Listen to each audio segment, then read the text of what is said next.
Tenzing Norgay national adventure award 2023 পেলেন কালনার সাঁতারু সায়নী দাস। কেন্দ্রীয় যুব কল্যাণ ও ক্রীড়া মন্ত্রকের এই সম্মান তুলে দিলেন রাষ্ট্রপতি দ্রৌপদী মুর্মু। পূর্ব বর্ধমানের কালনার বাসিন্দা সায়নী জয় করেছেন পঞ্চম সিন্ধু। 6টি চ্যানেল জয়ী সায়নীর হাতে শুক্রবার অ্যাওয়ার্ড তুলে দিলেন রাষ্ট্রপতি দ্রৌপদী মুর্মু।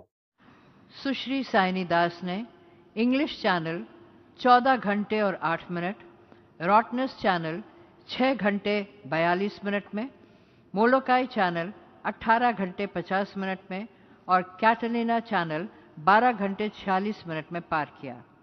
सुश्री सायनी दास को साहस के क्षेत्र में उनकी उत्कृष्ट उपलब्धियों और योगदान के मान्यता स्वरूप जल साहस के लिए तेनजिंग नोर्गे राष्ट्रीय साहस पुरस्कार 2023 से सम्मानित किया जाता है।